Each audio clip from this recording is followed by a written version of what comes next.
भगवान की कथाओं को सुनते और सुनाते चले आ रहे हैं।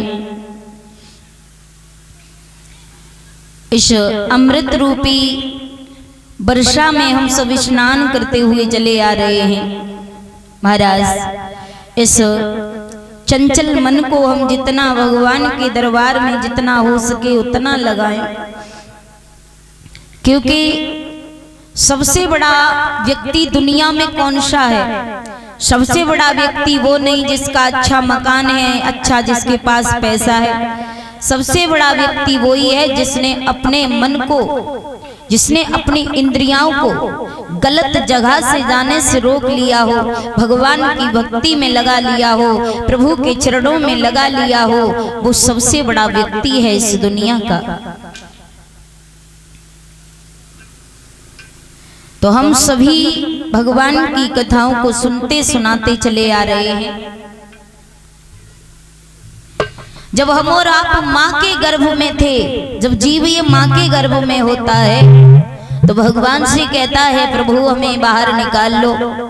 तब क्या कहता है? गोस्वामी तुलसीदास जी कहते हैं, तब ये जीव कहता है कि अब प्रभु कृपा करो यही भांति, और सब तज भजन करें दिन राती। प्रभु जब माँ के गर्भ में उल्टे लटके होते हैं, नीचे सर ऊपर पैर होते हैं, और मल और मूत्र के बीच में हम और आप फंसे होते हैं, ऐसे में भगवान की याद करते हैं। तब कहते हैं भगवान बाहर निकालो। भगवान बाहर निकालते हैं। बाहर जब आते हैं तो कलयुगी संसार में जैसे ही आए, और कलयुगी हवा शरीर में लगी, लगते ही परमात्मा को भूल गए। जो वायदा किया था वो भी याद नहीं रहा। आकर के मोह माया में, विषय वासनाओं में फंस गए, सब भूल गए। तो ध्यान रखना, जो हमने परमात्मा से वायदा किया है, उस वायदा को ज्यादा नहीं तो थोड़ा तो हमें निभाना ही है। अरे भाई, उस प्रभु के यहाँ जब जाएंगे तो वो मालिक हमसे पूछेगा, अरे तूने मेरे लिए क्या किया? तो भगवान से कम ये तो कह सकोगे कि प्रभु ज्यादा तो मैंने भक्ति नहीं कर पाई, लेकिन हाँ 7 दिन मेरे गांव में भागवत हुई, मैंने भागवत करवाई, तो बैठ करके भागवत तो मैंने सुननी थी प्रभु, है ना भैया। भगवान की कथा चल रही है, और ये कथा देखे मैं रोजाना आपको बताती आ रही हूँ कि ये कथा किसी एक व्यक्ति की नहीं है, ये आप सभी की कथा है। कुछ लोगों के ऐसे विचार होते हैं, सोचते अरे भाई कथा तो वो लोग करवा रहे तो हम सुनने क्यों जाएं और हम दान क्यों करें। अब उनकी कितनी छोटी सोच है। अब उन्हें ये सोचना चाहिए कि अगर वो कथा सुनने नहीं आएंगे तो क्या कथा होगी नहीं? बिल्कुल होगी। बहुत भक्त आ रहे हैं। अगर वो दान करेंगे नहीं तो क्या यहाँ पे दान आएगा नहीं भगवान के दरबार में? और जो भगवान के भरोसे है उसका कभी कोई कुछ नहीं बिगाड़ सकता। यहाँ तो सब लोग बहुत बढ़िया हैं, सब लोग इकट्ठे होकर के कथा करवा रहे हैं और सुन भी रहे हैं। देखिए, हम और आप संसार के लोगों से बैर बुराई मानते हैं, मानो चलो कोई बात नहीं, लेकिन मैं तो कहूंगी उनसे भी मत मानो। हम सब एक पिता की संतान हैं, एक पिता की, प्रभु के हम सब हैं। तो वही सबको जाना है, तो फिर बैर बुराई किस बात का? कौन किससे बुराई करे? किसी की किसी से दुश्मनी नहीं है। हाँ, अगर है थोड़ा बहुत तो उस मालिक से किसी की नहीं। भाई कथा हो रही है तो आप सभी लोग आकर के कथा सुनिए। कथा में भाग लेने का सभी का फर्ज बनता है। जैसे धार्मिक मंदिर अगर गांव में कोई बनवा दे तो उस धार्मिक मंदिर में यही नहीं है कि जिसने मंदिर बनवाया है वो ही पूजा करेगा। अरे भैया, वो तो भगवान का मंदिर है, उसमें तो किसी जात बिरादरी का आदमी आके पूजा कर सकता है। जिसने बनवाया है उसी का अधिकार नहीं, उस पर तो हर इंसान का अधिकार है। तो भगवान एक के नहीं, भगवान हर इंसान के हैं। इसलिए हमें यह सोच करके और भगवान की कथाओं को अपना समझ के, प्रभु को अपना समझ के, और भगवान की कथाओं को ज्यादा से ज्यादा समय निकाल करके सुन लेना चाहिए। और भगवान ये भी नहीं कहते कि मेरी कथाओं को पूरे दिन पूरी रात सुनो। भगवान कहते हैं कि जितना तुझे कम से कम समय मिले, सारा काम कर लेने के बाद अगर तुझे 5 मिनट का भी समय मिले तो 5 मिनट बैठ करके भगवान का गुणगान कर लेना चाहिए। महाराज बड़ी सुंदर सी कथाएं चलती आ रही हैं।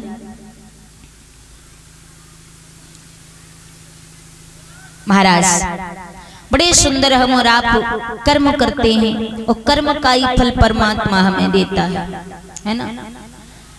भागवत हो रही है तो सभी का फर्ज है कि सभी को सुन लेना चाहिए, सभी को आना चाहिए। कुछ लोग ऐसे होते हैं घर में बैठे रहते हैं, सोचते हैं भाई हम नहीं जाएंगे, उधर वाले भागवत करवा रहे हैं, वह मोहल्ला वाले अगले महीना में हम अपने यहाँ खुद बैठा लेंगे, वहां सुन लेंगे, है ना। ये बड़ी गलत सोच है, बहुत छोटी सोच है। देखिए तभी तो कहते हैं कि हम लोग कथाओं को करवाते हैं, सुनते हैं, लेकिन कथाओं की, भागवत की, गीता की, रामायण की मानते नहीं है, पढ़ते हैं, पर जो हमें गीता रामायण सिखाती है उसकी सीख नहीं मानते है? जब हमारे अंदर हम इतनी कथा रामायण गीता सुन रहे हैं, सुनने से कोई फर्क नहीं तो क्या फायदा हुआ।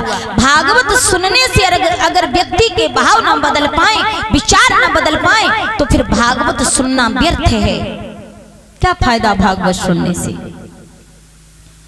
अरे भाई सामने वाला क्या कर रहा है उससे हमें क्या मतलब, हमें तो अपने कर्म से मतलब है। हमें कर्म कैसे करनी चाहिए अपने बारे में सोचिए। सामने वाला हमारे साथ बुरा कर रहा है तो हमारा ये फर्ज नहीं कि हम भी उसके साथ बुरा करें। जैसे रावण ने भगवान राम की पत्नी सीता को चुराया था ना, तो भगवान राम को भी मौका लगा था एक बार। कब मालूम है? जब प्रभु राम वन में गए तो सूर्पणखा आई, भगवान को ऑफर भी दिया था कि हमसे शादी कर लो, कहा था ना। तो भगवान राम सूर्पणखा को ले सकते, उसके साथ शादी कर सकते थे बदला लेने के लिए, लेकिन उन्होंने नहीं किया। अगर प्रभु राम ऐसा करते तो भगवान राम में और रावण में कोई अंतर रह जाता? कोई अंतर नहीं रहता। तो जो रावण कर सकता है वो राम कभी नहीं कर सकता। अगर राम भी वही कार्य करेगा तो रावण में और राम में फिर फर्क ही क्या रह गया। अगर हमारे साथ सामने वाला कोई गलत व्यवहार कर रहा है तो भाई करने दीजिए, उसका फल है, उससे प्राप्त होगा। और अगर हम अच्छा उसके साथ करेंगे तो सभ्यता का परिचय हमारा होगा, हमारे संस्कार दिखाई देंगे कि कैसे हमारे अंदर संस्कार है।